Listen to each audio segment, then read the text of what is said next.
மாதத்தின் வாக்குத்தத்தங்கள் ஏசாயா 54:17 எடுத்து வாசிப்போம். எல்லாரும் எடுத்துக்கொண்ட பிறகு ஒருத்தர் வாசிங்கள், நல்ல சத்தமாக வாசிங்கள். உனக்கு விரோதமாய் உருவாக்கப்படும் எந்த ஆயுதமும் வாய்க்காதே போகும். மகா இரக்கமும் கிருபை நிறைந்த நல்ல இயேசு சுவாமி, இந்த கால வேலைக்காக மக்கள் நாங்கள் நன்றி சொல்லுகிறோம். இந்த கால வேலையிலும் கர்த்தர் தாமே இந்த மாதத்தின் வாக்கு தத்தங்களை ஆண்டவரை பகிர்ந்து கொள்வதற்கு அடியில் கொடுத்த கிருபைகளுக்காக நன்றி சொல்லுகிறோம். இதன் கூடாக ஆண்டவரை தியானிக்கிற பகுதிகளிலே தேவாவியானவர் எங்களுக்கு சகலவற்றையும் கற்றுக் கொடுத்து வந்திருக்கிற பிள்ளைகளுக்கும் ஆண்டவரை இந்த நிகழ்ச்சிகளை யூடியூப் மூலமாக பார்க்கிறவர்கள், ஆண்டவரை ஃபேஸ்புக் மூலம் பார்க்கிறவர்களுக்கும் அது பிரயோசனமாக இருக்கத்தக்கதாக தேவாவியானவர் கிருபை செய்யும்படியாக உடைய கருத்தில் ஒப்பு கொடுக்கிறேன். கர்த்தர் பொறுப்படுங்கள், ஆசீர்வதிங்க, வழி நடத்துங்கள். இயேசுவின் இரத்தம் ஜெயம். இயேசுவின் நாமத்தினால் ஜெபிக்கிறோம் எங்கள் நல்ல பிதாவே. ஆமீன் ஆமீன். இங்கே ஏசாயா தீர்க்கதரிசியின் புத்தகத்திலே 54வது அதிகாரத்திலே நாங்கள் பார்க்கிறோம். அதன் முதலிலிருந்து நீங்கள் வாசிப்பீர்கள்னா அநேக இடங்களிலே ஆண்டவர் ரொம்பவும் தெளிவாக நான் பார்த்தேன். உன் என்று சொல்லி கிட்டத்தட்ட 20-22 முறையும், உனக்கு என்று சொல்லுகிறது 4 முறையும், உன்னை என்று சொல்லுகிறது 6 முறை. அப்படி அந்த இதில் இந்த 17 வசனங்கள் இருக்கிறது. அதுக்குள்ளாக அந்த அளவுக்கு ஆண்டவர் இதில் வாக்குத்தத்தங்களும் 2-3 வாக்குத்தத்தங்களும் கொடுக்கப்பட்டிருக்கு. ஆகவே இந்த நாளிலே கர்த்தர் பாருங்கள், அது அழகாக சொல்கிறார், உனக்கு விரோதமாக உருவாக்கப்படும் என்று சொல்லுகிறார். ஆகவே நமக்கு இந்த பூமியில் என்ன இருக்கிறது? ஏதோ ஒன்று உருவாக்கப்பட்டு கொண்டே இருக்கிறது. ஆனாலும் அதை ஆண்டவர் என்ன சொல்லுகிறார்? அதை வாய்க்காது போகும்படிக்கு செய்வேன் என்று சொல்லுகிறார். அதுதான் இந்த இடத்துல நாங்கள் பார்ப்போம். உனக்கு விரோதமாக உருவாக்கப்படும் எந்த ஒரு ஆயுதம், அது எப்படிப்பட்ட ஆயுதமாக இருந்தாலும் அதை என்ன ஆண்டவர் சொல்லுகிறார்? அதை வாய்க்காது போகும்படி செய்வேன் என்று சொல்லி இந்த மாதம் பிப்ரவரி மாதத்திலே சபைக்கு கொடுக்கிற வாக்குத்தத்தம் உனக்கு விரோதமாக உருவாக்கப்படும் எந்த. அப்போ பாருங்க, இதில் நாம் ஒரு சில காரியங்களை நாங்கள் பார்க்க போகிறோம். இது நிமித்தம் என்னென்னலாம் ஆண்டவர் நமக்கு கற்றுக் கொடுக்க போகிறார் என்று சொல்லி இதை ஆண்டவராக இயேசு கிறிஸ்து யோவான் 16ஆம் அதிகாரத்தில் 33வது வசனத்தில் சொல்லுகிற பொழுது சொல்லுகிறான், உலகத்தில் என்ன இருக்கிறது? உபத்திரவம் உண்டு அப்படின்னு சொல்றார். உலகத்தில் நமக்கு பிரச்சனை இல்லைன்னு சொல்லவில்லை. ஆண்டவர் கொடுத்த வாக்கு தத்தங்களே பெரிய ஒரு வாக்கு தத்தம் என்னது? இயேசு கொடுத்த வாக்கு தத்தங்களிலே வார்த்தைகள் மிக முக்கியமான நமக்கு ஒரு பெறனான வார்த்தை என்னன்னா, உலகத்தில் என்ன இருக்கிறது? உபத்திரவம் உண்டு. என்ன செய்யணுமா? ஆனாலும் நீங்கள் என்ன செய்ய வேண்டும்? திடங்கொள்ளுங்கள், நான் ஜெயிப்பேன் என்று சொல்லுங்க. அப்போ நமக்கு பிரச்சனை வந்தால் தான் என்ன நடக்கும்? நம்ம வெற்றிகள் போக முடியும். ராமின்னு சொல்லுங்க. நம்ம ஒரு வேதனையின் பாதையில் கடந்து போகிற பொழுது தான் நமக்கு அந்த வேதனையுடைய அதன் மூலம் நம்ம பெற்றுக்கொள்கிற ஒரு நன்மையை நமக்கு காண முடியும். அப்போ நம்மளோட ஆண்டவர் இருக்கிறார் என்பதை குறித்து நாங்கள் அறிய வேண்டும் என்று சொன்னால் நம்முடைய வாழ்க்கையில் சில நேரங்களில் ஒரு சரிவு வரும், சில உயர்வு வரும், சில தாழ்த்தப்பட்ட நிலை வரும். இப்படி பல சூழ்நிலைகள். அதுதான் தாவீதை குறித்து இன்றைக்கி நாங்கள் வாசிக்கிறோம். அப்போ தாவீது எழுதுகிற பொழுது அவர் பாருங்கள், அவர் மறைக்காமல் எல்லாவற்றையும் எழுதுகிறார். அவருடைய வாழ்க்கையில் நடந்த சம்பவங்களை தான் அவர் என்ன செய்கிறார்? அவர் சங்கீதமாகிறார். ஆகவே அதை வாசிக்கிற பொழுது நமக்கு ஒரு நம்பிக்கை இருக்கிறது. இப்படிப்பட்ட சூழ்நிலைகளை நாம் கடந்து போனாலும் நமக்கு என்னது? ஆண்டவர் நமக்கும் இப்படிப்பட்ட விடுதலையை கொடுப்பார் என்று சொல்லி அதே அதிகாரத்தில் 54ஆம் அதிகாரத்தில் 14 வாசிங்கள். 14 நீதியினால் சிறப்பட்டிருப்பாய், கொடுமைக்கு என்னவாவாய்? தூரமாவாய், பயமில்லாதிருப்பாய், திகிலுக்கு தூரமாவாய், அது உன்னை அணுகுவதில்லை என்று சொல்லி. இவ்வளோ எல்லா பிரச்சனைகள் வந்தாலும் ஆண்டவர் என்ன சொல்லுகிறார்? உங்களை அது என்ன செய்யாது? உங்களை அணுகுவதில்லை. இந்த மாதத்தில் எந்த சூழ்நிலைகள் வந்தாலும் அந்த சூழ்நிலைகள் என்ன செய்யும்? உங்களை மேற்கொள்ளாதபடிக்கு ஆண்டவர் என்ன செய்வார்? ஆமீன். நம்மை பாதுகாக்கிறவராக இருக்கிறார். நாம் எத்தனை பேர் சந்தோஷமாக இருக்கிறீங்க? ஆமீன். இந்த கால வேளையிலே கர்த்தர் நமக்கு வாக்குத்தத்தம் பண்ணுகிறார். ஆகவே நமக்கு போராட்டங்கள் வந்தால் நம்ம யோசிக்கணும், இந்த போராட்டத்தின் நிமித்தம் நமக்கு என்னது? தோல்வி இல்லை, நமக்கு ஒரு பெரிய வெற்றியை கொடுக்கிறார். நாம் வெற்றி சிறந்த இயேசு கிறிஸ்து நம்மோடு கூட இருக்கிறபடினாலே நாம் வெற்றி சிறந்தவர்களாக இருக்கிறோம். நமக்கு இந்த உபத்திரம் வராட்டி ஆண்டவரை நம்ம என்ன செய்ய முடியாது?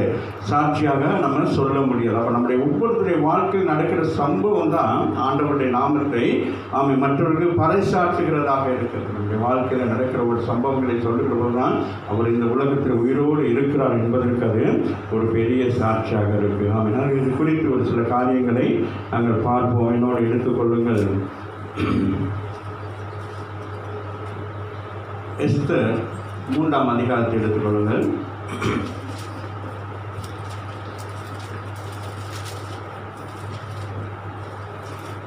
எஸ்தர் புத்தகம் சொன்னாலே உங்கள் எல்லாருக்குமே தெரியும்.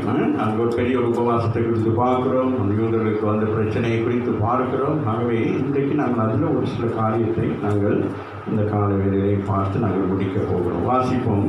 எஸ்தர் 3ஆம் அதிகாரம் 5ஆம் வசனத்தை வாசிப்போம். ஆமான் மொர்தெகாய் தன்னை வணங்கி நமஸ்கரியாததை கண்டபோது மூர்க்கம் நிறைந்தவனானான் என்று சொல்லப்படுகிறது. இந்த சம்பவம் உங்களுக்கு எல்லாருக்கும் தெரிந்தபடினால் நமக்கு தேவையான காரியத்தை மாத்திரம் உங்களோடு கூட நான் பகிர்ந்து கொள்ள விரும்புகிறேன். உங்கள் எல்லாருக்கும் தெரியும், ஆமான் என்கிறவனுக்கு அங்கே ஒரு பதவி உயர்வு அந்த தேசத்துக்குள்ளே வருகிறபடினால் அவன் என்ன செய்கிறான், அவனுக்கு பெரிய அதிகாரமெல்லாம் இருந்தபடினால் எல்லா ஜனங்களும் அவனை வணங்க வேண்டும், அவனை வாழ்த்த வேண்டும் என்று சொல்லுகிற பொழுது இந்த யூதனாகிய மொர்தெகா மாத்திரம் என்ன செய்தான், அதற்கு செவி கொடுக்கவில்லை, அதற்கு கனம் கொடுக்கவில்லை. ஆமென். அது இந்த அதிகாரத்தை நான் இரவு வாசித்து பார்த்தேன், பலமுறை வாசித்து பார்த்தேன். இதில் தேவன் என்றோ கர்த்தர் என்கிற வார்த்தைகளே இல்லை எஸ்தர்ங்கிற புத்தகத்தில். ஆனால் கர்த்தருக்கு பயந்தவர்களை குறித்து இதில் நாங்கள் பார்க்கிறோம். ஆகவே யார் மொர்தெகா யார், ஒரு யூதன். அந்த 70 வருஷங்கள் அடிமைகளாக இருந்தவர்கள் மீண்டும் புறப்பட்டு போன பொழுது ஒரு சிலராக தங்கப்பட்டவர்களில் ஒரு குடும்பம் தான் இந்த குடும்பம். இந்த குடும்பத்தில் தான் எஸ்தர் வராங்க. அப்போ எஸ்தரும் யார், அவரும் ஒரு யூத பெண்மணியாக இருக்கிறார். ஆனாலும் அவர்கள் செய்த தவறு, 2 தவறு செய்கிறார்கள். ஒன்று என்ன செய்கிறாங்க, அந்த 70 வருஷத்தில் அவங்க என்ன செஞ்சுருக்கணும், முடிஞ்ச எல்லாரும் போகிற நேரம் போயிருக்கணும். அவங்க போகலை, அங்கே தங்கிட்டாங்க. 2வது விஷயம் என்னன்னு கேட்டால், எஸ்தர் என்ன செய்தான், ஒரு யூதன் அல்லாத ஒருத்தர் என்ன செய்தான், திருமணம் முடிக்கிறார். அப்போ 2 காரியமே ஆண்டவருக்கு பிரியமில்லாத காரியம்தான். ஆனாலும் அவர்கள் பக்தி வைராக்கியமாக இருக்கிறது கர்த்தருக்கு பிரியமாக இருக்கிறது. ஆமென் சொல்லுங்க.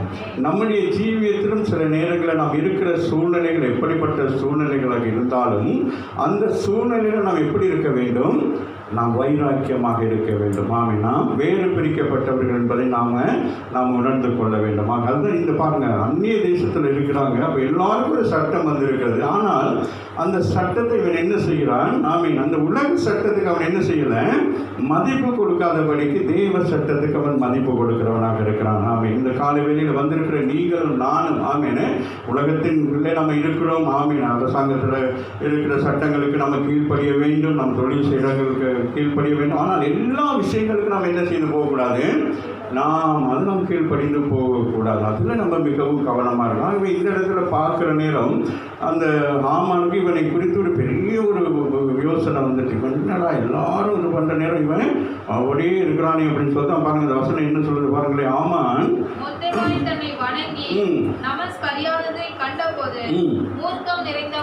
மூர்க்கம்னா என்னது, ஆமீன், அது பெரிய ஒரு ஆயுதம். இந்த மூர்க்கங்கிற ஆயுதம் என்னது, இந்த கையில் கத்தி கம்பு எல்லாம் வச்சுக்கிட்டு இருக்கோமே, அந்த ஆயுதத்தை விட மூர்க்கங்கிற ஆயுதம் என்னது, எதையும் செய்யும். புரியுதா? அவனுக்கு அந்த மூர்க்கம், அந்த கோபம் என்ன செய்யும், எதையும் செய்யும். ஆமீன். ஆயுதங்களே பெரிய ஆயுதம் என்னது, ஆமீன். கோபங்கிறது பெரிய ஒரு ஆயுதம். அதான் நீங்கள் கோபம் கொண்டாலும் நீங்கள் பாவம் செய்யாது. இன்னொரு வசனம் ஒன்று இருக்குமே, என்னது, நீங்கள் கோபப்பட்டாலும் என்ன செய்யறது, சூரியன் அஸ்தமிக்கிறது பொழுது என்ன செஞ்சிடணும், அது தணிந்து போயிடணும். அந்த கோபம் இல்லை, நைட்டு தூங்குற நேரத்தில் அந்த கோபத்தோடு இருந்தால் தான் ஆமாம் மாமியார் தலையில் அம்மியை தூக்கி போட்டதெல்லாம் வந்துடும், அந்த மாதிரி இந்த சூழ்நிலை வந்துடும். ஆனால் அதுதான் அந்த இருள் நம்முடைய வாழ்க்கையை சூழ்ந்து கொள்வதற்கு முன்பதாக நாம் என்ன செஞ்சிடணும், நாம் அந்த வெளிச்சத்துக்குள்ளே வந்துடும் அப்படின்னு சொல்லுங்கள். அதுதான் அந்த இடத்துல நாங்கள் பார்க்கணும். அதுபோல் இவனுக்கு ஒரு பெரிய ஒரு கோபம் வந்துச்சு. என்னன்னா நமக்கு எல்லாரும் என்னது, ராஜாவுக்கு பின்பதாக இவன் போகிறதுல என்ன மதிப்பு கொடுக்குறாங்க. இன்றைக்கி நம்ம எங்கேயும் போகிற நேரத்தில் நமக்கு ஒரு மதிப்பு கொடுக்குற நேரம் நமக்கு ஒரு பெரிய சந்தோஷமாக இருக்குது. நம்ம ஆவிக்குரிய பிள்ளைகளாக இருந்தாலும் நீ சொல்கிறியா நான் சொல்கிறேன்னு தான் பார்ப்போம் இல்லையா. நீங்கள் எனக்கு பிரைஸ் சொன்னால் எனக்கு சந்தோஷம். ஆமே, அதே நேரத்தில் நான் என்ன செய்ய மாட்டேன், நான் சொல்ல மாட்டேன். நம்முடைய பிள்ளைகள் தானே, நம்முடைய பிள்ளைகள் வந்தாலும் மகள் பிரைஸலோடு எப்படி இருக்கிறேன்னு நான் விசாரிக்க மாட்டேன். நீ சொல்லு, நான் கூட சொல்கிறேங்க அப்படின்னு தான் நம்ம இருக்கிறோம். அப்போ நமக்கு அது ஒரு சாதாரண விஷயம் இல்லை. அது பாருங்கள் எப்படின்னு சொல்லிட்டு அப்போ சில நேரங்களில் சொல்கிற நேரம் அப்படி நம்ம அப்படி தலையை செஞ்சுட்டு போவோம். நமக்கு அது ஒரு பெருமையாக இருக்கும். நமக்கு சொல்கிறாங்க. இங்கே போகிற நேரத்தில் யாராச்சும் அப்படி வந்து அப்படி பார்க்கணும், நம்ம பாருங்கள் எங்களை விசுவாச பிள்ளைகள் ரோட்டில் போகிற நேரம் விசுவாச பிள்ளைகள் ஆசீர்வாத் ஐயா சோதரையான அப்படின்ட்டு நம்ம போவோம். ஆமாம். இப்போ அது நல்லதாக கெட்டதா சொல்லுங்களேன். பெருமை தானே, வேற்றுமை தானே. அது பிறகு பாருங்களேன், எல்லாம் அவ்வளோ பேரும் வணக்கம் சத்தனை ஒருத்தர் செய்யாதது பாருங்கள் எப்படி இருக்குது. அப்போ கர்த்தருடைய பிள்ளைகளுக்கு தான் என்ன நடக்கும்? என்னது இப்படிப்பட்ட உபத்திரவங்கள் வரும். கர்த்தருடைய பிள்ளைகளை தான் இந்த உலகம் என்ன செஞ்சு கொண்டிருக்கோம், வாட்ச் பண்ணி கொண்டே இருக்கும். ஆமாம், நம்ம என்ன செய்கிறோம் அப்படிங்கிறத பார்த்து அவங்களுக்கு அவ்வளோ எரிச்சலாக இருக்கும். அது பாருங்க, மூர்க்கம் என்றே சொல்லப்படுகிறது. இதன் நிமித்தம் நடக்கிற சம்பவங்களை தான் இன்றைக்கு நாங்கள் பார்க்க போகிறோம். அவன் எஸ்தர் 6ஆம் அதிகாரத்தில் 4வது வசனத்தை வாசிங்க. பாருங்க எப்படி வசனமெல்லாம் எப்படி வருது. ஆமான் தான் செய்த தூக்கு மரத்திலே தூக்கி போட வேண்டும் என்று ராஜாவிடத்தில் பேசும்படி ராஜ அரண்மனையின் வெளிமுற்றத்திலே வந்திருந்தான். அப்பொழுது ராஜா முற்றத்தில் இருக்கிறது யார் என்று கேட்டான். இங்கே பார்த்தோம் இல்லையா, அங்கே என்ன நடந்துச்சு? மூர்க்க வெறி கொண்டு அவன் என்ன செய்கிறான், ஒரு தூக்கு மரத்தையே செஞ்சிட்டான். யாருக்கு? ஆமாம், நீங்கள் சொல்றது சரிதான். நீங்கள் எதை விதைக்கிறீங்களோ அதை நீங்கள் தான் இருக்கணும். ஆமீன். அதுபோல் இங்கே இந்த இடம் நல்ல ஒரு சந்தோஷமான ஒரு விஷயம். 6ஆம் அதிகாரத்தில் பார்த்தீங்கன்னா ஒரு பெரிய ஒன்று இருக்கும். 6ஆம் முதல் வசனத்தை பார்த்தீங்களே, அன்று ராத்திரியிலே ராஜாவுக்கு நித்திரை வராதபடி, நான் பாருங்க அவனுக்கு நித்திரை வரல, அன்னைக்கு நைட் வந்து தூக்கம் வரல. நடபடி புஸ்தகத்தை கொண்டு வர சொன்னான். அது ராஜ சமூகத்தில் வாசிக்கப்பட்டது. இப்ப ஒரு சம்பவத்தை வாசிக்கிறாங்க. அப்பொழுது வாசல் காவலாளர்களின் ராஜாவின் 2 பிரதானிகளாகிய பித்தானாவுக்கும் தேரேசும் ராஜாவாகிய அகாஸ்வேரின் மேல் கை போட பார்த்த செய்தியை மொர்தெகாய் அறிவித்தான் என்று எழுதி இருக்கிறது வாசிக்கப்பட்டது. இப்போ பாருங்கப்பா, நாங்கள் 2ஆம் அதிகாரத்தில் பார்த்தீங்கன்னா இந்த சம்பவம் நடந்திருக்கும். ஆமீன். இந்த 2ஆம் அதிகாரத்தில் பார்த்தீங்கன்னா 2 பேர் அவங்க என்ன செய்வாங்க, இந்த ராஜாவை இந்த 2 கோபம் இருக்கிறது. யாருக்கு? ஆமானுக்கு 2 கோபம். ஒன்று, இந்த மொர்தெகாய் என்ன செஞ்சுட்டான், காட்டி கொடுத்துட்டாங்கிற ஒரு கோபம், நம்ம ஜனங்களை காட்டி கொடுத்துட்டாங்கிற ஒரு கோபம். ஆமீன். 2வது கோபம், அவனை நமஸ்கரிக்கல. இந்த 2க்கு அவன் என்ன செய்கிறான், இப்போ சட்டங்கள் சில சட்ட திட்டங்களை ராஜா என்ன செய்தாரு, அவன் கையில் கொடுத்தது நிமித்தம் அவன் என்ன செய்கிறான், சில காரியங்களை செய்ய முற்படுகிறான். முதலாவது யூத ஜனங்களை உலகம் முழுவதும் 120 தேசங்கள் இருக்கிற இந்தியாவில் மற்றும் எல்லா நாடுகள் இருக்கிற யூதர்கள் எல்லாம் என்ன செய்ய வேண்டும், ஒரே நாளிலே கொலை செய்ய வேண்டுங்கிற ஒரு திட்டத்தை தீட்டி வைத்திருக்கிற இந்த காலகட்டங்களில் தான் இந்த சம்பவம் நடக்குது. அப்போ முதலாவது என்ன செய்யறான், இவனுக்கு ஒரு தூக்கு மேலேயே செய்து கொண்டுட்டு வருகிறான். வசனத்தை வாசிப்போமா? நான் வாசிக்க போறதை அந்த 6ஆம் அதிகாரத்தில் வாசிங்க. அப்பொழுது ராஜா, இதற்காக மொர்தெகாய்க்கு கனமும் மேன்மையும் செய்யப்பட்டதா என்று கேட்டான். அதற்கு ராஜாவை சேவிக்கிற ஊழியக்காரர் அவனுக்கு ஒன்றும் செய்யப்படவில்லை என்று சொன்னார்கள். இப்ப கேட்கிறாரு, இவ்வளவு பெரியவர், என்னுடைய உயிரை காப்பாற்றினவங்களுக்கு ஏதாச்சும் செஞ்சீங்களா அப்படின்னு சொல்லி ராஜா என்ன செய்யறாரு, அங்கலாய்க்கிறார். ராஜாவுக்கு பெரிய இதாக போச்சு. ஐயோ, இந்த ராஜா நல்ல ஒரு ராஜா ஒன்று.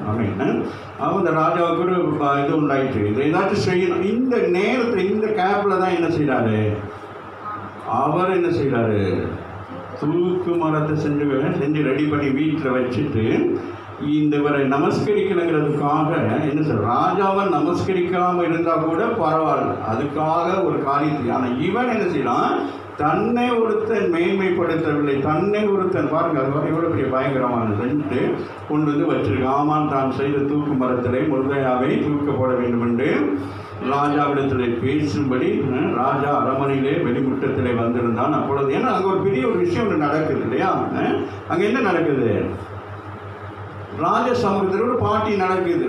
அப்போ அங்கே என்னது, எஸ்தர் அம்மா என்ன செஞ்சுருக்கிறாங்க, அவரையும் வர சொல்லுங்கன்னு இருக்கிறாங்க. அப்போ 2 நாள் போகிறாங்க, 3ஆவது நாள் தான் விடுதலை வருது. அது நம்ம தெரியும் நம்ம எல்லாருக்கும். அதனால் நான் உங்களுக்கு சாதாரணமாக சொல்லிக்கொண்டே போகிறேன். அப்போ அவனுக்கு இந்த ராஜாவிடத்துல போய் வந்த பழக்கம் உண்டா உட்கார்ந்து சாப்பிட்டதுனால அவன் நினைச்சுட்டா ராஜாட்ட எது வேணாலும் பேசலாம் அப்படின்னு. இன்னைக்கு நாம அப்படிதான். நம்முடைய வாழ்க்கையில் சில நேரம் சில பேரை நம்ம சேர்த்துக்கொள்ள ரொம்ப கவனமாக இருக்க வேண்டும். சில நாம் சேர்த்துக்கொண்டு எல்லா விஷயத்தையும் அவங்களுக்கு சொல்ற நேரம் சில நேரம் அவங்க என்ன செய்வாங்க, நமக்கே என்ன சொல்லுவாங்க, சில ஆலோசனைகளை சொல்லுவாங்க. வியாதி படுக்கையில் நம்ம இருக்கிற நேரம் தான் அது வரைக்கும் தூர நின்று பேசுகிறவங்க அந்த வியாதி படுக்கையில் இருக்கிற நேரம் என்ன செய்வாங்க, நமக்கு ஆலோசனை கொடுப்பாங்க. ஏதாச்சும் ஒரு சின்ன பிரச்சனைகள் நம்ம இருக்கிற நேரத்தில் என்ன செய்வாங்க, யாருக்கு ஆலோசனை கொடுக்குறோம்னே தெரியாமல் சில நேரங்கள் ஆலோசனை கொடுத்துக்கிட்டு இருப்பாங்க. அந்த மாதிரி நேரங்களுக்கு யோபுவை போல இப்போ படபடக்கிறதாக இருக்கும். அந்த சூழ்நிலை அப்படி இருக்குது. அந்த நேரம் அவங்களுக்கு ஒரு ஆறுதலை சொல்லுவோம் அல்லது அடுத்த கட்டத்தை கட்டு சொல்லுவோம் அப்படின்னு இல்லாமல் என்ன செய்வாங்க, அந்த நேரம் தான் நமக்கு என்ன சொல்லுவாங்க, அந்த ஆலோசனை எப்படி இருக்குன்னா புத்தி புகற்றுறது மாதிரி இருக்கும். அப்போ அந்த நேரம் இந்த என்ன மாதிரி சொல்லுவாங்க, அந்த நேரத்துக்கு அதை வச்சு எதாவது பண்ணிடலாம் அப்படிங்கிற மாதிரி. அதுபோல் இந்த இடத்துல சாப்பிடலாம் கூப்பிட்டதுனால போய் இருந்தாலும் சாப்பிட்டதுனால இப்போ ராஜாவுக்கு ஈக்குவலாக நைட்டில் நிற்கிறாரு. இப்போ நம்ம நல்லா பழகிட்டோம்னா என்ன செய்வோம், பயப்பட மாட்டோம். நைட்டில் கூட ஃபோன் அடிப்போம். ஃபோன் அடித்து கேட்போம், தூக்கலையா சார் அப்படின்னு கேட்போம். ஏன்னா முதல் நாள் ஒன்றா சாப்பிட்டதுனால நமக்கு ஒரு இது என்னது, அவன் எந்த நேரம்னாலும் ஃபோன் எடுத்தால் பேசலாம், எந்த நேரம் இருந்தால் சிரிக்கலாம், எந்த நேரத்தில் பேசலாம் அப்படின்னு சொல்கிற ஒரு யோசனையில் இங்கே இவன் நைட்டில் நிற்கிறான். வாசிங்க. ராஜாவின் ஊழியக்காரர் அவனை நோக்கி, இதோ ஆமான் முற்றத்திலே நிற்கிறான் என்றார்கள். ராஜா அவன் உள்ளே வரட்டும் என்றான்.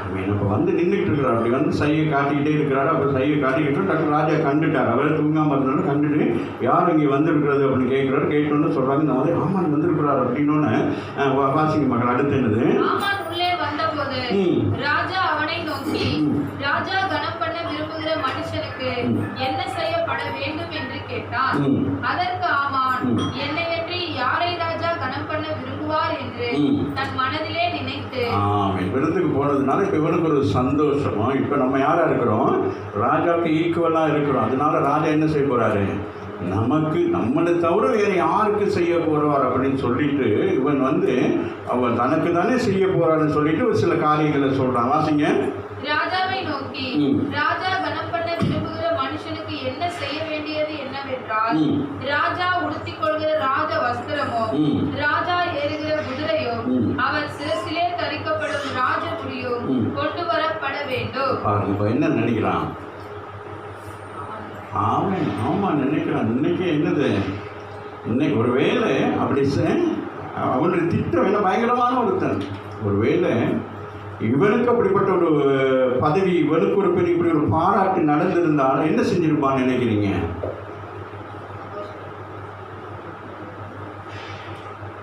அந்த உடைகள், அந்த அரசனுடைய அவ்வளோ இதெல்லாம் உடுத்தோன்னே அவன் போய் சிங்காசனத்தில் உட்காந்து கூட என்ன செஞ்சுருக்கலாம், நான் தான் ராஜா அப்படின்னு சொன்னால் ராஜா என்ன செஞ்சுருக்கணும். ஸோ அப்படி இருக்குது. இன்றைக்கி நிறைய காரியங்கள் இருக்குது. சில சொத்துக்களை நம்பி கொடுத்துட்டு சொத்துக்களை எழுதி வச்சுக்கிட்டு அதுக்கு பிறகு நம்ம போய் பார்க்குறேன்னா டாக்குமெண்ட்ஸ் ஒரே மாதிரி இருக்கும். அப்போ டாக்குமெண்ட்ஸை பார்த்துட்டு அப்படியெல்லாம் இருக்குது. நம்முடைய வாழ்க்கையிலாம் அப்படியெல்லாம் இவ்வளோ காரியங்கள் நடக்குது. அதுபோல் அப்போ தந்திரமாக எப்படியெல்லாம் செய்யணுமோ அப்படிங்கிற விஷயங்கள் யாருக்கும் பணம் வர்ற வரைக்கும் இருக்காது. பணம் வர்றதுக்கு முன்னால் நம்மகிட்ட எல்லாம் சொல்லுவாங்க. இல்லை ஒரு நன்மையான காரியம் வர்றதுக்கு முன்பதாக சொல்லுவாங்க, உங்களுக்கு அதை செய்யணும், இது செய்யணும், இப்படி செய்வாங்க, அப்படியெல்லாம் செய்வாங்க. ஆனால் அது கைக்கு வந்த உடனே என்ன நடக்கும் நம்முடைய வாழ்க்கையில்? என்ன நடக்கும்? ஒரு உயர்வு வந்தோடனே என்ன வந்துடும், ஒரு ஸ்டேட்டஸ் வந்துடும், அப்படியே வந்துடும். நமக்கு என்ன செய்வோம், பதவியெல்லாம் வந்ததுக்கு பிறகு அப்போ முன்னே இருந்த மாதிரி இல்லாமல் கொஞ்சம் நம்மளுடைய பேச்சில் ஒரு மாற்றம் இருக்கும், செயலில் ஒரு மாற்றம் இருக்கும், பார்வையில் ஒரு மாற்றம் இருக்குது, உட்கார ஸ்டைலில் ஒரு மாற்றம் இருக்குது, சாப்பிட்றப்படி எல்லாவற்றிலையுமே என்ன இருக்கும், பெரிய ஒரு மாற்றம் இருக்கும். அதுபோல் இவனுக்கு நினைச்சா இந்த நேரத்தில் என்ன செய்யணும், ராஜாவை என்ன செஞ்சிடணும், மாத்திரம்னு ஒரு உள்ளத்தில் நினைச்சிருப்பான். ஏன்னா நினைக்கிறது பெரிய பெரிய காரியங்கள் தானே, நம்ம நினைக்கிறது தானே பெரிய காரியம். அப்போ நினைக்கலாம். பார்த்தீங்க, அந்த வஸ்திரமோ குதிரையோ ராஜாவுடைய பிரதான பிரபுக்களின் ஒருவனுடைய கையில் கொடுக்கப்பட வேண்டும். ராஜா கனம் பண்ண விரும்புகிற மனுஷனை அலங்கரித்த பின் அவனை குதிரையின் மேல் ஏற்றி நகர வீதியிலே உலாவும்படி செய்து, ராஜா கனம் பண்ண விரும்புகிற மனுஷனுக்கு இப்படியே செய்யப்படும் என்று அவனுக்கு முன்பாக கூறப்பட வேண்டும் என்றார். இப்போ அவன் சொல்கிறான் இப்படிதான் செய்யணும் அப்படின்னு சொல்லிட்டு வாமன் எப்படி இருக்கான், ஒரு கற்பனையிலே இருக்கான். அப்படி எப்படி ராஜா என்னை கனப்படுத்த போகிறா, அந்த கனப்படுத்துகிற அந்த நேரத்தில் நான் என்ன பார்க்க போகிறேன், இந்த தேசத்துக்கு என்னது சாதாரண ராஜா இல்லை, எத்தனை 120 தேசங்களுக்கு ராஜா. ஆகஸ்ட் ராஜா வந்து அந்த நாட்களில் அவன் ராஜாவாக இருக்கிற பொழுது இந்தியா தேசத்தில் இருக்கிறவங்க கூட என்ன செஞ்சாங்க, அந்த என்ன சொல்லுவாங்க, அந்த டெக்ஸ் கப்பம் என்னமோ சொல்லுவாங்களே, அது கட்டி கொண்டு வந்தாங்க. அப்போ இல்லை, அப்போ அப்படிப்பட்ட ஒரு பெரிய ஒரு பதவிக்குரிய ஒரு இடத்துல தான் நிற்கிறான். அப்போ அந்த ராஜா சாதாரணமாக கேட்குறான் என்ன செய்யலாம். இவன் நினைக்கிறான் பதவி ஆசையில் சொல்கிறான். இவனுக்கு பதவி ஆசையில் தான் என்ன சொல்கிறான், இந்த காரியத்தை செய்ய விரும்புகிறான். அடுத்த வாரங்களே 10 என்ன சொல்லுது, அப்பொழுது ராஜா ஆமானை நோக்கி, சீக்கிரமாய் நீ சொன்னபடி வஸ்திரத்தையும் குதிரையும் கொண்டு போய் ராஜ அரண்மனையின் வாசலில் உட்கார்ந்திருக்கிற யூதனாகிய மொர்தெகாய்க்கு அந்த பிரகாரம் செய். நீ சொன்ன எல்லாவற்றிலும் ஒன்றும் தவறாதபடி பார் என்றார். அவ்வளவுதான். எப்படி இருந்திருக்கும். அவன் யாரு, மொர்தெகாய் வந்து யாரு, பகைஞன். ஆமீன். இப்போ யாருங்க, இப்போ அவனுக்கு என்ன செய்யறான், ட்ரெஸ் உடுத்தி அவனை குதிரையில் ஏற்றி நகரவளம் வரணும். எப்படி இருக்கும், இவன் தான் உயர் அதிகாரி. யாரு, ஆமான் தான் உயர் அதிகாரி. அப்போ அந்த உயர் அதிகாரி என்ன செய்யணும், அவனுக்கு தான் உயர்வு வரணும். ஆனால் என்ன நடக்குது, சாதாரணமாக எங்கே இருக்கிறான், வாசலிலே இருக்கிற ஒரு யூதனாகிய தேவ மனுஷனுக்கு ஒரு உயர்வு வருகிறான் என்று. இன்றைக்கு நீங்கள் நானும் எந்த இடத்துல இருந்தாலும் நாம் கர்த்தருக்கு பயந்தவர்களாக இருப்போமானால் கர்த்தர் நமக்காக யாவற்றையும் செய்கிறவராக இருப்பான். அவன் வந்து எல்லாம் மறந்து போச்சு, இப்போ புரியுதா, இப்போ ஒன்றும் பேச முடியாது. அவன் என்ன செஞ்சுட்டு வந்திருந்தான், தூக்கு மரத்தை ரெடி பண்ணிட்டு வந்து என்ன செய்ய போகிறான், ராஜாவை என்ன செய்யலாம், ராஜாவே இப்படி இந்த மாதிரி ஒருத்தர் இருக்கிறான், இவனை என்ன செய்யணும், இவனை என்ன செய்யணும், தூக்கு மரத்துக்கு போடணும் அப்படின்னு சொல்லிட்டு அதுக்கு இடையில் ஒரு கட்டளை பாருங்க. எப்படி அதை அந்த யோசித்து பாருங்களேன். இப்போ உங்களுக்கு போகிற இடத்துல ஒரு சம்பவம் இப்படி நடந்தால் எப்படி இருக்கும். இப்போ நீங்கள் போகிறீங்க, ஒரு விஷயமா வேலை விஷயமா போகிறீங்க, போயிட்டு ராஜாட்ட யாரோ ஒருத்தர் போகிறீங்கன்னு வச்சுக்கலாமே, அந்த காரியம் அப்போ நீங்கள் இருக்கிற நேரமே அவங்களுக்கு ஏதாவது உயர்வு கொடுத்தா எப்படி இருக்கும். அதுவும் இது சாதாரண உயர்வும் இல்லை, தெரியுதா. இப்போ நீங்கள் போகிறீங்க, ஒருத்தர் வேலையை தட்டி விட்டுரும் அப்படின்னு சொல்லிட்டு அப்புறம் போயிட்டு பேசி முடிக்கணும். அந்த நேரம் அந்த மேனேஜரோ இல்லாட்டி அந்த அதிகாரியோ உங்கள் கையில் சாவியை கொடுத்து நீங்கள் அவருக்கு கொடுங்க, அவருக்கு அவர் தான் பெரிய ஆள் அப்படின்னு சொன்னால் எப்படி இருக்கும். சாவி மூஞ்சில் அடிச்சுட்டு வந்துடுவாங்க. அப்போ இப்போ வந்து ஒன்றுமே பண்ண முடியாது. வாசிங்களேன், நல்ல சிறப்பாக இருக்கும். அப்படியே ஆமான் வஸ்திரத்தையும் குதிரையையும் கொண்டு போய் மொர்தெகாயை அலங்கரித்து அவனை குதிரையின் மேல் ஏற்றி நகர வீதியிலே உலாவும் செய்து ராஜா கனம் பண்ண விரும்புகிற மனுஷனுக்கு இப்படியே செய்யப்படும் என்று அவனுக்கு முன்பாக கூறினான். பின்பு மொர்தெகாய் ராஜாவின் அரண்மனை வாசலுக்கு திரும்பி வந்தான். ஆமானோ என்றால் சஞ்சலப்பட்டு முக்காடிட்டு கொண்டு தன் வீட்டுக்கு எப்படி போனா, அப்படின்னா என்னது, அவசரம் அவனுக்கு படபட படபட படபட படபட படபடன்னு இருக்குங்க. எப்படி இருக்கு, எப்படி இருக்கும், ரொம்ப நாள் வேர்த்து போயிட்டு என்னடா அப்படின்னு போகிறான். அங்கே போயிட்டு அவன் வீட்டுக்கு போயிட்டு, ஏன்னா வீட்டிலலாம் சொல்கிறான், வீட்டில் போயிட்டு முதல் நாள் போய் சொல்கிறான், வைப்புக்கிட்ட வீட்டில் பிள்ளைகள் குடும்பத்திலாம் சொல்கிறான், இன்றைக்கு நானும் ராஜாவும் விருந்தில் ஒன்றா உட்காந்து சாப்பிட்டோம், ராணி தான் என்ன செஞ்சாங்க, அப்படி பிரியாணியை போட்டாங்க, எனக்கு ஒரு லெக் பீஸை கொடுத்தாங்க, வேணாம் ராணின்னு சொன்னேன். அப்போயும் அவங்க என்ன செய்யலாங்க, இல்லை பிரதர் சாப்பிடுங்க பிரதர், நல்ல உடம்பெல்லாம் வரும்னு சொன்னாங்கன்னு சொல்லிட்டு என்ன செஞ்சுருப்பாங்க, அப்படி வாங்கி குடித்தோம் அந்த வீட்டுக்குள்ள அப்படின்னு அப்படியெல்லாம் பெருசாக பெருமையாக பேசிக்கிட்டவனுக்கு இந்த சம்பவம் எப்படி பாருங்கள், எப்படி ஆண்டவருடைய மாறுதல் எப்படி இருக்கு சொல்லி இந்த சம்பவம் அவனுக்கு என்ன ஆகிட்டு, அவனுக்கு பாருங்கள் வசனம், மொர்தெகாய் ராஜாவின் அரண்மனையில் இருக்கும், திரும்பி வர்றான். ஆவோனோ என்றால் சஞ்சலம்னா சாதாரண சஞ்சலம் இல்லை. இது எப்படி இருக்கு, ஆர்பிட் எப்படி இருக்கு, எல்லாருக்கும் டப் லப்னு நான் வேலை செய்யும், லப் லப்னு வேலை செய்யுமா, இவனுக்கு எப்படி வேலை செய்யுது சொல்லுங்க பிள்ளைகள், அவங்களோட தானே பேசுகிறேன். ஆமாம் என்னமா நான் சொல்கிறாங்க லபலப லபலபலன்னு. ஆமாம் லபலபலபலன்னு அடிக்குது. வாசிங்க அடுத்து என்னது? சஞ்சலப்பட்டு முக்காடிட்டு கொண்டு வீட்டுக்கு தீவித்து போனான். முக்காடு போட்டுட்டான். யாரு வாங்க, அவன் எப்படி வந்தான் ராஜாவிடத்தில்? ஆமாம் ஈக்குவலாக பேசும்படியாக வந்தான். திரும்பி போகிறவன் எப்படி போகிறான்? வெட்கப்பட்டு போகிறான். ஆமே. அப்போ நீங்கள் கர்த்தருக்குள் ஆமே எந்த இடத்துலையும் அவருக்கு நீங்கள் எப்படி இருக்கணும்? சாட்சிகளாக இருக்க வேண்டும். அப்படி சாட்சிகளாக இருக்கிற பொழுது உங்களுக்கு எதிராய் வருகிறவன் அவன் வெட்கப்பட்டு என்ன செய்வான்? முக்காலை போட்டுக்கொண்டு அவன் என்ன செய்வான்? உங்களை விட்டு ஓடி போயிடுவான். அடுத்த வசந்த வாசிங்க. தனக்கு நேரிட்ட எல்லாவற்றையும் தன் மனைவியாகிய சேஷுக்கு தன் சிநேகிதர் எல்லோருக்கும் அறிவித்த போது அவனுடைய ஆலோசனைக்காரரும் அவன் மனைவியாகிய சிரேஷும் அவனை பார்த்து, மொர்தெகாய்க்கு முன்பாக நீர் தாழ்ந்து போக தொடங்கினீர்.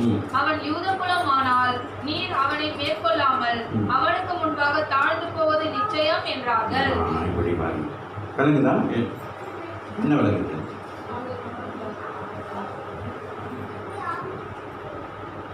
விளங்குதா உங்களுக்கு? என்றைக்குமே கர்த்தருடைய பிள்ளைகள் எங்கேயும் என்ன செய்ய முடியாது? நாம் தாழ்ந்து போவதில்லை. நாம் எங்கு போனால் நாம் என்ன செய்வோம்? நாம் உயர்த்தப்படுவோம். ஆமே. ஆமே. நமக்கு விரோதமாக ஆமே எந்த ஆயுதங்களை ஏற்படுத்தினாலும் ஆமே அது என்னவாகாது? அது நமக்கு வாய்க்காதே போகும். ஏன் காரணம் என்ன? அந்நிய தேசத்தில் இருக்கிறான். ஆனாலும் அவன் அந்நிய தேசத்தில் எப்படி இருக்கிறான்? ஆமே அவன் வைராக்கியம் உள்ளவனாக இருக்கிறான். தானியேல் எப்படி வைராக்கியமாக இருந்தானோ, சாத்ராக் மேஷாக் ஆபேனோக்கு எப்படி வைராக்கியமாக இருந்தார்களோ, அதுபோல் யோசிப்பு எப்படி வைராக்கியமாக இருந்தது. இதுபோல் வேதத்தில் அநேகரை நாங்கள் குறித்து பார்க்கலாம். தேவன் நம்பிக்கை உள்ளவரும் தேவன் மேல் பயம் உள்ளவர்களும் ஆமே தேவனை சார்ந்திருக்கூடிய வாழ்க்கையில் நடக்கிற பயங்கரமான அற்புதங்களை நாங்கள் பார்க்கணும். அதுபோல் இந்த இடத்துல நாங்கள் பார்க்கிறோம். மொர்தெகாய்ங்கிற மனுஷன் அவன் யூதனாக இருக்கிறபடினா யூதனுக்கு என்ன இருக்கிறது? இன்றைக்கும் உலகத்தில் யூதர்கள் எப்படி இருக்கிறார்கள்? எந்த இடத்துல போய் என்ன செய்ய மாட்டாங்க? அவர்களுக்கு தான் அந்த வாக்குத்தத்தம் பண்ணி இருக்கிறார். நீ கடன் கொடுப்பாய், அநேகர்களுக்கு நீ என்ன செய்ய மாட்டாய்? நீ கடன் வாங்க மாட்டாய் என்று சொல்ல. இன்றைக்கு உங்களுக்கும் எனக்கும் அல்ல, அது யூதர்களுக்கு அது என்ன வாக்கப்பட்டிருக்கிறது? அந்த வாக்குத்தத்தம் நிறைவேறி கொண்டிருக்கிறது. ராமேஸ்வர அந்த தேசம் மாத்திரம் இன்னைக்கும் ஆமேன் அந்த தேசம் மற்ற நாடுகளுக்கு கடன் கொடுக்கவும் மற்ற நாடுகளுக்கு உதவி செய்யக்கூடியதாக இருக்கிறதை அன்றி அந்த நாடு இதுவரைக்கும் எந்த நாடோடும் கடன்பட்டதாக ஆமேன் சரித்திரம் இல்லை. ராமேன் சொல்லுங்க. அப்போ ஆண்டவர் அன்னைக்கு சொன்ன வார்த்தைகள் என்ன செய்யப்படுகிறது? அப்ப நிறைவேறுகிறது. அப்ப இங்கே நாங்க பார்க்கும்போது அந்நிய தேசத்தில் இருந்தா கூட அவன் என்ன செய்யறான்? அந்த வைராக்கியம் உங்களுக்கும் எனக்கும் எந்த இடத்துல இருந்தாலும், யாருடைய வீட்டில் இருந்தாலும், எப்படிப்பட்ட சூழ்நிலை இருந்தாலும், நாம் கர்த்தருடைய பிள்ளைகள், நாங்கள் ரட்சிக்கப்பட்டவர்கள், ஞானஸ்தானம் பெற்றவர்கள், நாங்கள் சபைக்குரியவர்கள், நாங்கள் பரலோக ராஜ்யத்துக்குரியவர்கள் என்பதை குறித்து நாம் என்ன செய்யக்கூடாது? ஒரு நாள் சஞ்சலப்படக்கூடாது. அதன் நிமித்தம் வருகிற உபத்திரங்கள் வேதனையை நாம் கவலைப்படக்கூடாது. அதில் ஆண்டவர் என்ன செய்வார்? நமக்கு வெற்றி சிறக்கிறவராக இருக்கிறார். ஆமென். ஹல்லேலூயா. ஆகவே இந்த இடத்துல நாங்கள் பார்க்கிறோம். ஆமென். ஆமென். அங்கே தூக்கு மரத்தை கொண்டு வந்தாங்க. கிடைக்கிற தூக்கு மரத்தை மட்டும் வாசிச்சுட்டு நம்ம முடிச்சுக்குவோம். வாசிப்போம். 7ஆம் அதிகாரத்தில் 10ஆம் வசனத்தை வாசிங்க. அப்படியே ஆமான் மொர்தெகாய்க்கு ஆயத்தம் பண்ணின தூக்கு மரத்தில் ஆமானையே தூக்கி போட்டார்கள். அப்பொழுது ராஜாவின் உக்கிரம் தணிந்தது. ஆமென். அவன் செய்த காரியம் பாருங்க எந்த அளவுக்கு ஒரு பயங்கரமான ஒரு காரியத்தை செய்தான். அவன் அந்த காரியம் கடைசி என்னவாயிட்டு அவனுக்கே வந்துருச்சு. யாருக்கு அவன் ஆயுதமாக செய்து வைத்தானோ அந்த ஆயுதம் என்ன ஆயிட்டு அவனுக்கே வந்துருச்சு. பாருங்க அவன் யாருக்காக அந்த இதை செஞ்சு வச்சிருந்தான்? தூக்கு மேலைய மொர்தெகாய்க்காக. யார் வந்துங்க?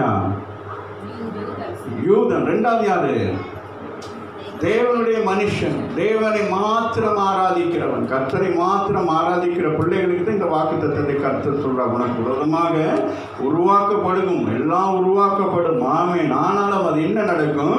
அது உன் வாழ்க்கை அது வாய்க்காமல் போகும். காரணம் என்ன? கர்த்தர் பாருங்க அந்த இடத்துல ஆமென் அந்த ராஜாவிடத்தில் தயவை ஏற்படுத்தி கொடுத்தவங்க 2 பேரும் ஆமென் நான் சொன்னது போல 2 பேருமே அந்நிய தேசத்தில் போயிட்டு ஆமென் அவங்க அந்த தேசத்தை விட்டு போகாதது ஒரு தவறாக இருந்தது. 2வது அந்நிய ராஜாவை திருமணம் முடித்தது, அதுவும் ஆண்டவருக்கு பிரியம். அப்படி இருந்தும் அவர்கள் தேவன் மேல் பற்றுதலாக இருந்தார். பாருங்க அவர் யூத ஸ்திரீ, யூதருடைய பண்பாடின்படி என்ன செய்யக்கூடாது? புறஜாதிகளை திருமணம் முடிக்கக்கூடாது. அப்படிப்பட்ட சூழ்நிலை ஆண்டவர் என்ன செய்கிறார், அவளுக்கு என்ன செய்கிறான், அந்த வைராக்கியம். அதுதான் மிக முக்கியமானது. இந்த நாட்களிலும் கர்த்தருடைய பிள்ளைகளாகி நீங்களும் நானும் நாம் அறிந்து கொண்ட ஆண்டவர்களை நாங்கள் எப்படி இருக்க வேண்டும், நாங்கள் வைராக்கியமாக இருக்க வேண்டும். இன்னொரு காரியத்தை உங்களுக்கு சீக்கிரமாக நான் சொல்லி முடிக்கிறேன். உங்களுக்கு